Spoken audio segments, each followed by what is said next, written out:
welcome back to this Introduction to Robotics video series. Today we're going to learn how to write code for this project here. If you're not sure how to create a circuit like this, make sure you check out our last two videos. We've been using an analogy of a group of tight-knit friends that represent a circuit. And when these friends want to become involved with a school play, they connect with a director.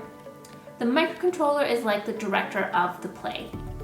The director coordinates all of the members of the play, which are like the different electrical components in our circuit, to perform various tasks to carry out the production.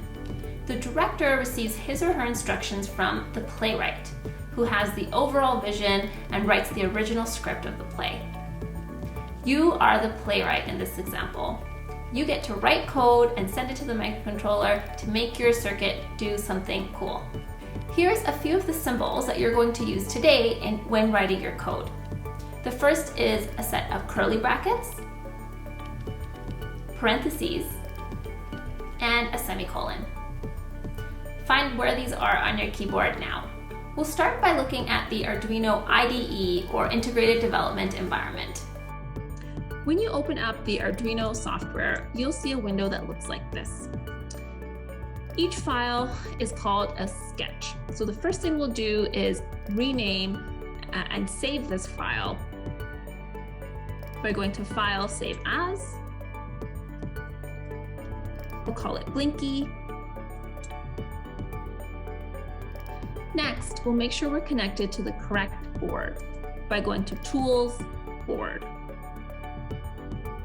I'm using an Arduino Uno. Finally, we're going to go to Tools, Port, and make sure we're connected to the correct port.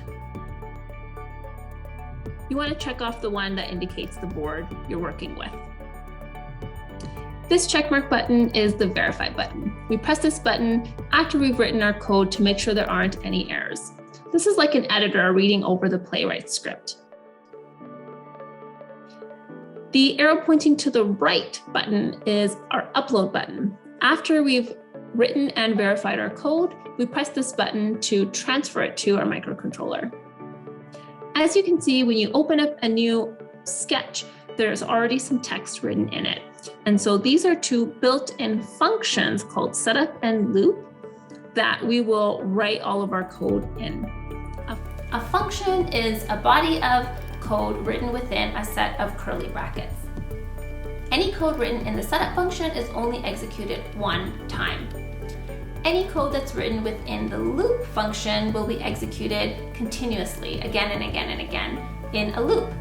The first thing we're going to do is create a variable in our code.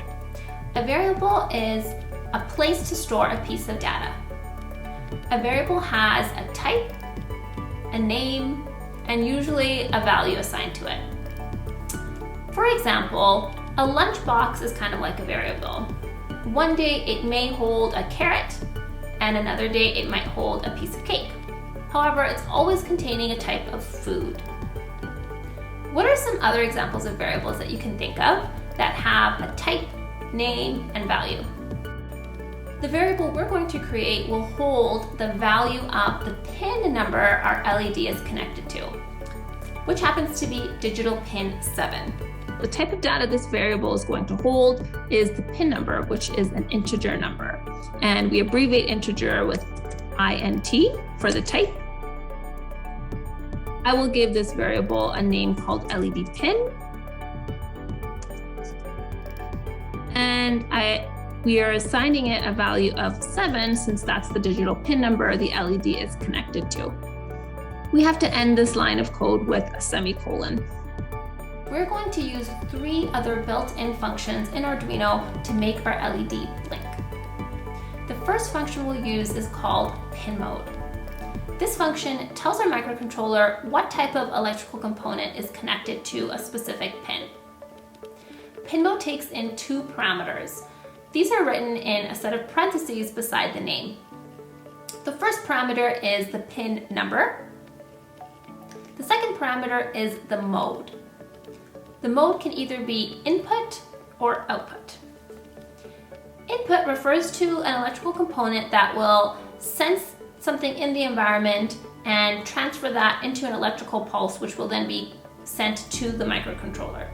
These are usually types of sensors.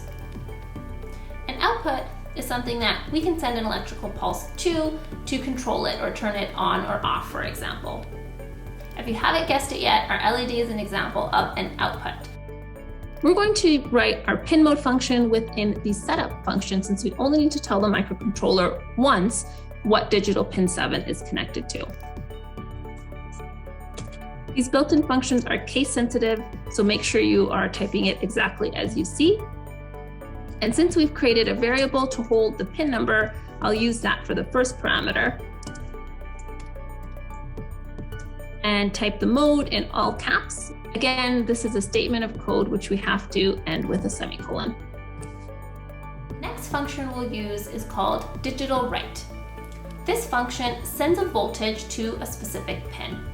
digitalWrite takes in two parameters. The first is the pin number. The second parameter is the value, which can either be high or low. High means we want to send full power or 5 volts to the pin, and low means we want to send no power or 0 volts to that pin.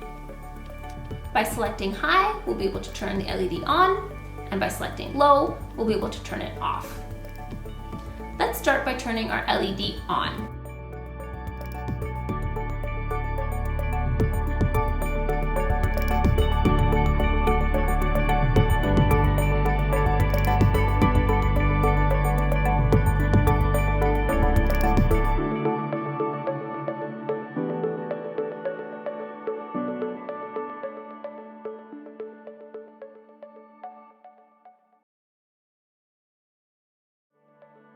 And now we can see our LEDs turned on and it stays on.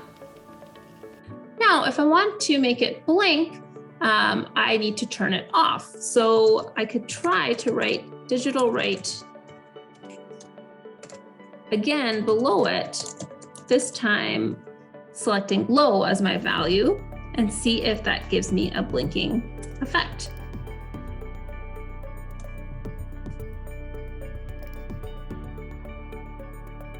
So it looks like it didn't work, but that's because what's happening is this LED is turning on and off so fast that we can't even see when it turns off.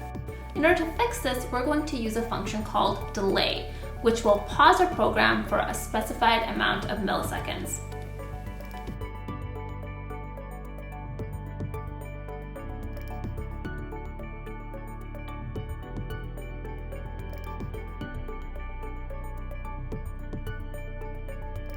Thanks for joining us in today's video. Make sure you check out our next video where we will add a switch to this circuit.